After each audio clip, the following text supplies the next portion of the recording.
people. So right now we're going to go ahead and go through the lesson for the Hebrew alphabet.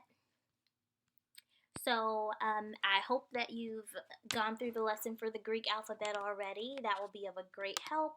The Hebrew alphabet's a little harder, mostly because Hebrew's a very different language, and you have to get yourself accustomed to looking at symbols and not necessarily things that look like letters to you. So hopefully we can get through that challenge today.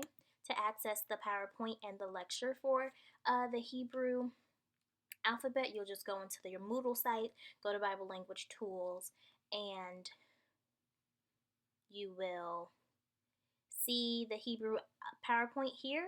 After I post this video, I will also place the lecture right under this PowerPoint here. So if you just click on the PowerPoint, it'll go ahead and open up for you. I'm actually going to open it up from here. Make sure you downloaded the Hebrew font that was discussed in the Greek alphabet video. That's really important if you want to be able to see these symbols here.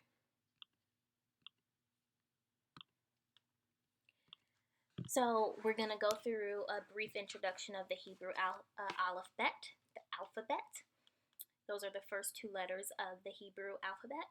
And then we're going to go through an intro to Hebrew vowels, and then we're going to practice a little. So the alphabet for Hebrew consists of only consonants. And some of these consonants have multiple forms and sounds. There are different forms for these consonants. 5 of the consonants have a final form. That's the form that occurs or that you would see when you see the word, when you look at the end of a word. Kind of like the final sigma, there are 5 letters that have final forms in the Hebrew language. Hebrew is read right to left. So instead of reading hello here, we're going to start here at the O, and you would read ole, as you see here. And that gets you have to get used to it. So I'd recommend learning the alphabet and the vowels as soon as possible, just so that you can start looking at various sources and opening up the Hebrew Bible and just reading as much as possible, just to kind of program your brain to a new way of reading. Hebrew can be transliterated. That's when you make these shapes look like English writing. So like in the word Yisrael, that's the word meaning Israel in Hebrew. This yod has a Y sound. It has an I sounding vowel underneath, hence the I. This is a sin. It has an S sound. There's a schwa under it. That should be represented as a little E there, but we'll get to that later. There's this R sounding thing right here called a resh. That's why you see the R here. Then there's an A sounding vowel. Then here you have an aleph. It doesn't have a sound, but it's transliterated kind of like a comma in the air. And then you have an E sounding vowel underneath, hence the E here. And lastly, a lamed, which has an L sound. So it's not as easy to write and to memorize as the Greek languages, but once you get your head accustomed to seeing these symbols, and once you memorize these symbols, the Hebrew language is going to be so super easy, I promise. So we'll allow you to listen to this memorization song. It's a song that really helps you get accustomed to knowing how these alphabet letters sound, how they're named, and it will be great to helping you memorize them. So we're just going to go to YouTube. So listen to this as it plays. Aleph Bet Gimel Dalet Hey and Vav and Zayin Chiten Teten Yuden Kaf and Lamed Mem Nun Samech Ayin Pei and Tzaddik Kuf and Resh and Sin and Shin and Tav Havenu Shalom Shalom Shalom Alechem. Aleph Bet Gimel Dalet Hey and Vav and Zayin Chiten Teten Yuden Kaf and Lamed Mem Nun Samech Ayin Pei and Tzaddik Kuf and Resh and Sin and Shin and Tav Havenu Shalom Shalom Shalom Alechem. So Shalom Aleichem in Hebrew means peace to you. And they've just pretty much used the Hebrew song, meaning peace to you, and rearranged it using that Hebrew alphabet just to help you memorize the letters. I recommend playing that as many times as you have to while looking at the Hebrew alphabet as given to you in Hebrew for the rest of us. I'll let you know what that page number is. The entire alphabet is given to you on page 8, and just kind of allowing yourself to get accustomed to saying the names. You don't need to know how to spell them, you just need to know how to say them. That's what's important in this case. It's also important to know how to identify them. You don't have to know how to write them, but sometimes writing them over and over and over will help you with memorizing these symbols. So do whatever you have to do to learn how to do it. There are writing exercises on pages 3 through 7 of Field's book. Sorry about that, a little bit of a phone call, but if you look at page 3 through 7, you will see some writing sheets. It would allow you to practice writing these letters. So we'll go through the letters individually. First, there's an Aleph. This letter has no sound. It's kind of like the stoppage that occurs when you have a silent H. So for example, there's the word air in English. We're not really pronouncing that H. You really don't even know that it's there unless you know how to spell this word. And that's kind of what an Aleph would be like. It looks like transliterated, it looks like a comma in the air. Then there's Bet. Bet is the letter that has the B-like sound, like in boy. When it has this dot in it, and we'll talk about what that dot is a little later, it has a strong B sound. When it does not have this dot in it, it has like a V type of sound. So like V like very, and we transliterate it without the dot with a line under it. Gimel is the same way. With the dot, it has that hard G sound. Both of these are actually going to have the G sound like girl. Without the dot, we're going to transliterate it with a line under it. So everything that does not have this dot, which is called a dagesh, is going to be transliterated with a line under it. And that's only really for these letters that can come with it. Dalet is one of those letters. With the dot, it's just transliterated as a D. Without it, it's the D with a line under it. And it's pronounced like D, like dog. Hey is pronounced like the H in help, transliterated with an H. Vav. If you hear what I'm saying, Vav, there's kind of like a V type sound associated with this W, but it's transliterated with a W, and it's pronounced like, sometimes people pronounce it like the W in way, but for the most part, people transliterate it with a V sound, so it will be they. So almost like the V in very. Zion has this Z sound associated with it, hence the transliterated letter is a Z, and it's like Z like zero. You can kind of see why it might have a Z sound. I would say when you're thinking about how to write it, think of the top of the Z sound, a shortened top with the little line associated with it with no bottom. Ket is a letter that has that strong throat kind of sound with it, kind of like the CH in chemistry, or like the CH in Bach. It's transliterated with an H with a dot. It kind of looks like a hey, but if you notice, the line goes all the way to the top compared to the hey, which stops halfway between. Tet has a T sound like 10. It is transliterated with a T and a dot. Yod, it's a Y sound, hence the transliterated version is a Y, and it's pronounced like the Y in Yale. Kaf.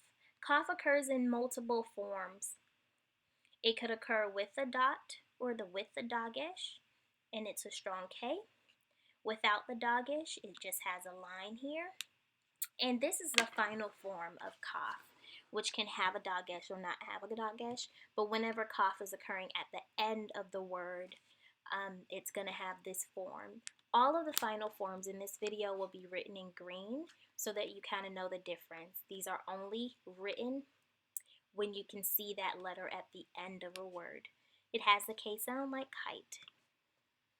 Lamed has an L sound like loud.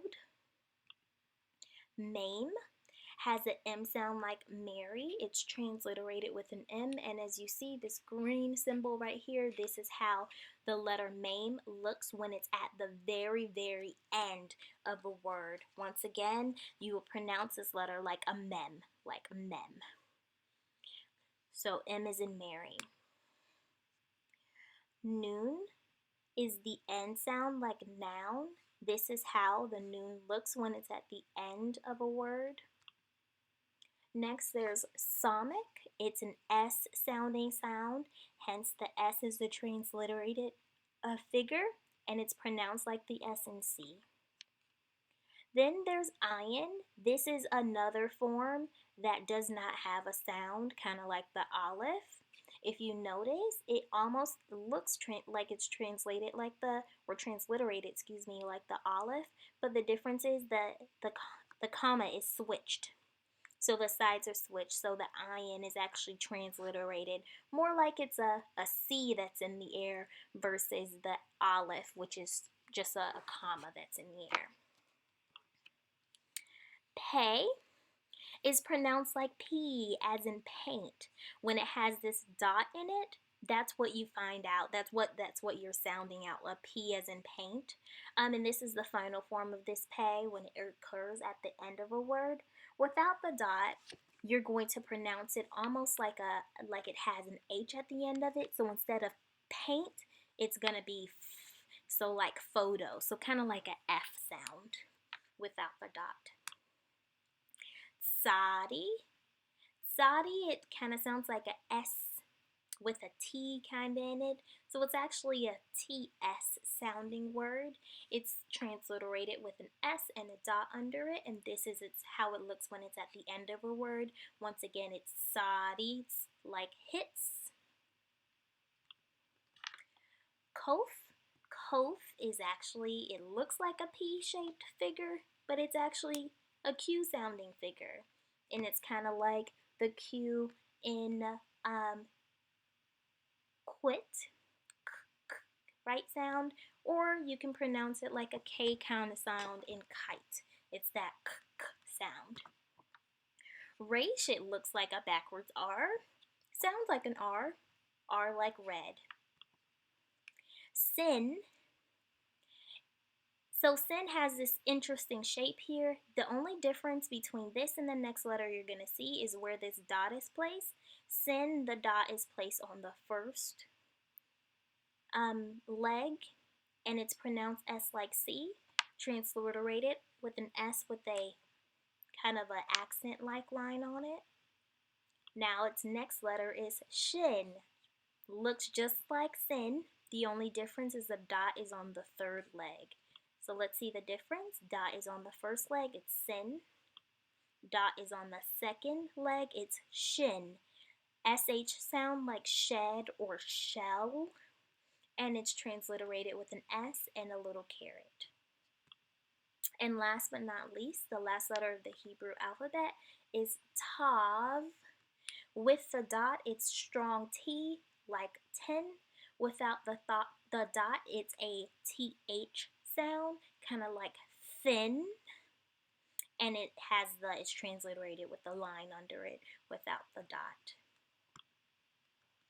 So I'd recommend before moving on with this video that you just go ahead and pause it where it is, that you practice writing the Hebrew alphabet as many times as you have to write it in order to memorize how these symbols look. Remember, you're not going to be really doing much writing in this class or anything of that nature. You just need to be able to recognize them and know how these letters sound. So it's important that you're able to listen to the video and write them out as many times as you have to in order to memorize the letters. After you've memorized the letters, move on to Hebrew vowels. You can just play this video for it. So all of the Hebrew vowels appear as symbols that are next to, above, or below the consonants. So this will give you a few examples. This first symbol right here in red is called a comet. It has the A like in father sound, and it's sitting on top, right under a bait, which has the B like boy sound. So you would actually pronounce this word ba. If you wanted to write this as a transliterated word, you would write B-A and pronounce it as ba. Next we have a sire. The sire is the E sound. It's that long E sound like A. Kind of sounds like an A, like the A in Ada, like the Ada, the A sounding word in Ada in Greek. And it looks like two dots under the word. So if you transliterated this, you would get B-E or B-A-Y if you wanted to write it the way that it sounds, and it would be bay. The holum here is just a dot that sits on top of the word, on top and towards the left of the letter, This holum has an O sound like the O in roll. And so in this case, if you transliterated this, it would be a B and a long O sound, bow. Oops, sorry about that. If you move on, you have another A-like symbol here. It's just a line that sits under the letter. This is called a patach. It has the A sound like A in bat. Many times this patach actually takes on the same sound as the A in father. So if you can just recognize this comet and this patach is having the same sound, I would be happy. So it's a ba. Sego is the next letter. It has an E-like sound, and it's represented by three dots that sits under the word, or under the letter, So if you transliterated this, it would be B-E, be. Herik is this one dot. It's symbolized by one dot. It's an I sound, like the I in bitter. So if you transliterated this, it would be B-I, so bi. There's a comet hatuf. It looks just like a comet. It has the O sound like in bottle. If you notice, it kind of sounds very similar to the comets, which has the A sound in father, bottle, father. So it's kind of like that same ah sound. So if you had to write this, it would be B-O, ba. Kind of like the sound of the omicron in Greek. And last but not least, you have a kibbutz. This is symbolized by three dots that kind of go in a diagonal under the letter. It's written red here, and it has a U sound, like the U in ruler. So if you transliterated this, it would be B-U, boo. Now, there are a few other things that you might want to know. In Hebrew, there's this thing here. It's two dots. If you just ignore this line right here, these two dots right under each other is called a schwa. That schwa has a sound like the like the E sound in because, right? When it is represented with other vowel symbols like this patach here, we just call it a hatef patach or patach hatef. And it's still pronounced like the A sound. So ba.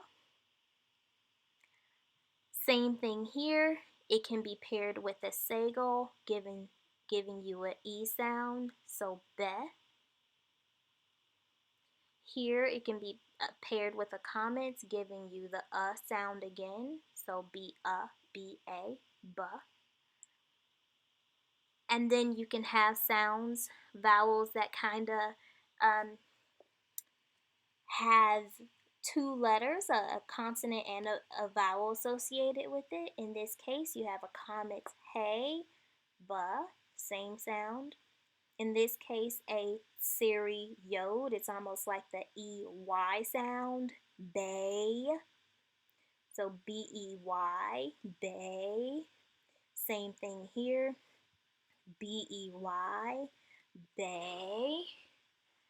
Here you have this this I kind of sound with a Y.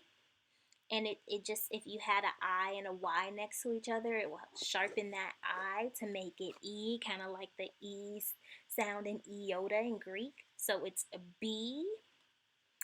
And then finally here you have kind of what looks like a Vav. And then you have a dot on top of it. Remember, the dot on top of the letter is a O type sound. So this is just bow again. It sounds the same as it did on this page with the holum. The only difference, instead of having the O sit on top and on the left of the consonant, it's sitting on top of a vav.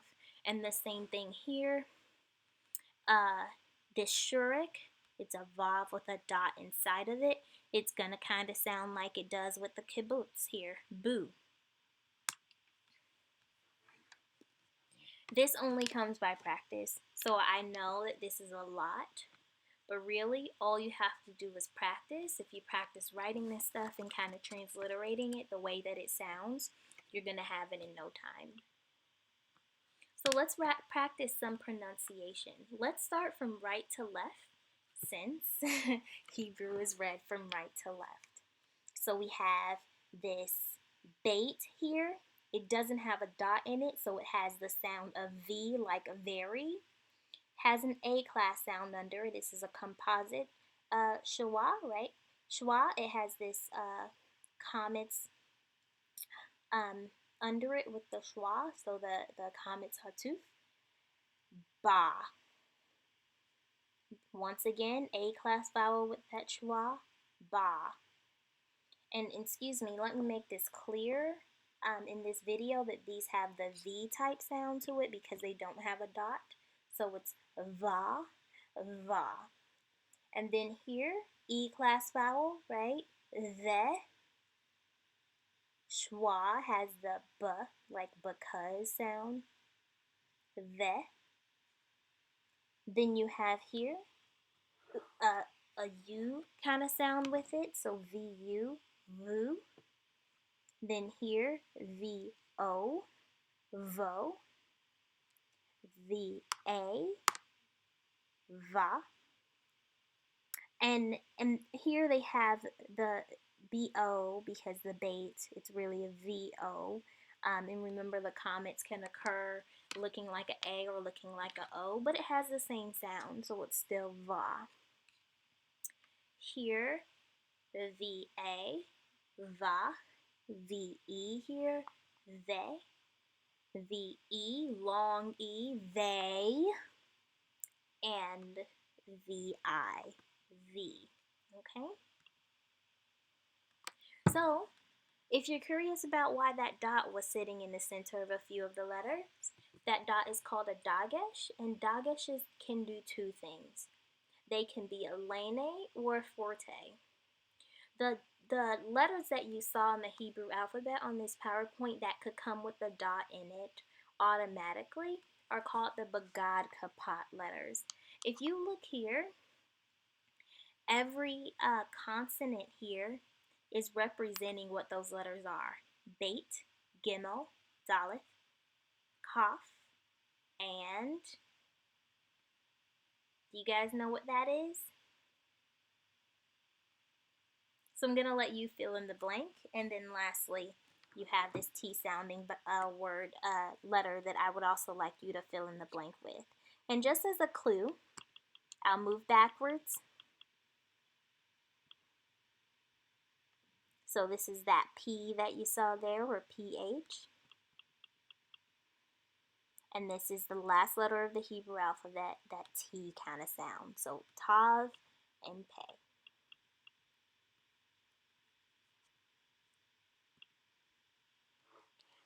So when you have a dot that's occurring in letters that are not Bagad Kifat letters, the Dagesh is called a Dagesh forte, and what it does is it doubles the consonants. And you really don't need to know that since you're not really learning Hebrew, but just a heads up. Memorization occurs best when you're practicing. So I'd like you to practice writing the alphabet and the vowels, writing it down, saying it, reading, pronouncing them, and just pull out a Hebrew Bible.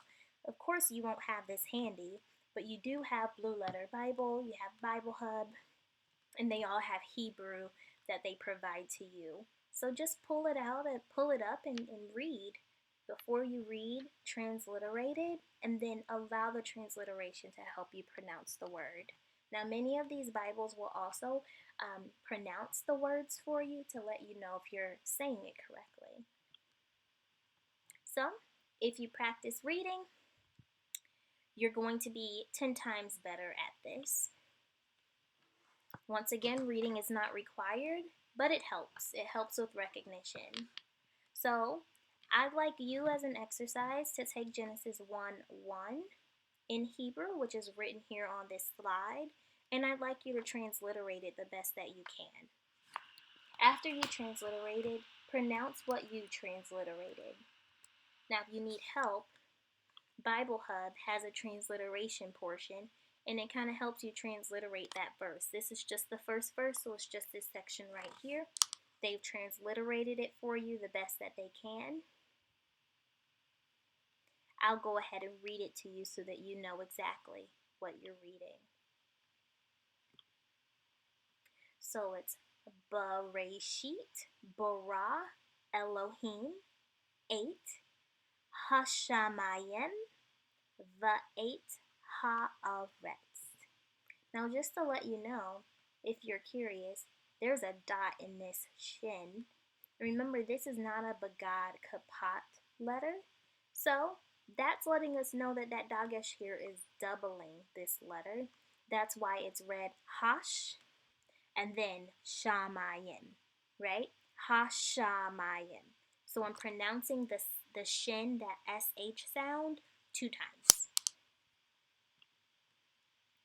I'd like you to do the same thing with the Shema, which is written in Deuteronomy 6:4, transliterated, and then try to pronounce it on your own.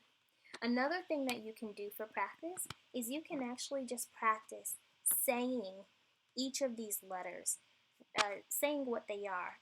For example, you might say, this is a shin. It has an SH sound. This is a schwa. It has an E sound. This is a main. It has a M sound. This is a patach. It has an A sound. This is a ayin. It has no sound. Right? Just do that with everything.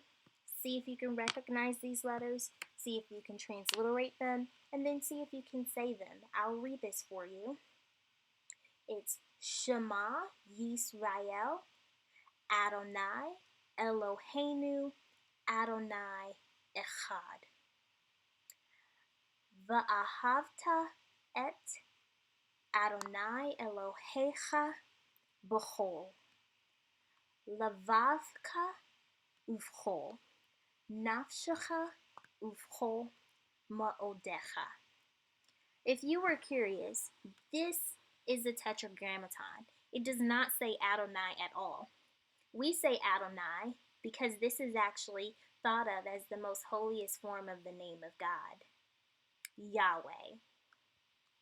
We don't actually know how Yahweh is really said, whether it's Yehovah or whatnot, but your guess is as good as mine.